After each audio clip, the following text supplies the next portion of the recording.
জামাই আরে আব্বা, ভিন্নি রেন হয়ে গেছে। আব্বা আর একটু আছে তাহলেই শেষ হয়ে যাবে।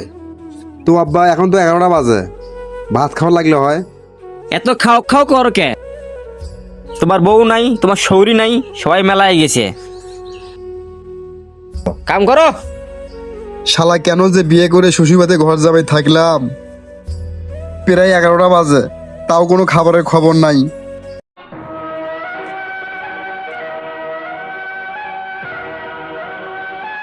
আব্বা, আরে বেলা অনেক হয়েছে, প্রচুর রোদ, খুব ক্ষুধা লেগে গেছে, কিছু খাইতে দাও, মুড়ি হোক যাই হোক। বাবারে জীবনটা শেষ। কি খবর জামাই? তোমাকে নিয়ে ভিনে দেখে এলাম, তুমি আমার বাড়ির। আরে আব্বা কি কন, বাড়িতে আসবো না? বেলা তো অনেক হয়ে গেছে, প্রচুর ক্ষুধা লেগে গেছে, কিছু খাইতে দেন। দাঁড়াও, তোমার খাওয়ান নিয়ে আসতেছি। এই তোর না কান জামাইয়ের দরকার নাই, বাড়ি থেকে বাইরে যা। আরে আব্বা আপনি ভুলে যান না, আপনার আমি জামাই। তোর জামাইয়ের গুষ্টি মারি।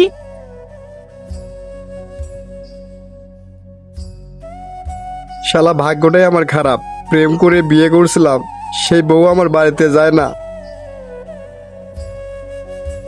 আর কাজ না করলে 3 বেলা খাওয়ান দেয় না, আর সবসময় শ্বশুর আমাকে অপমান করে।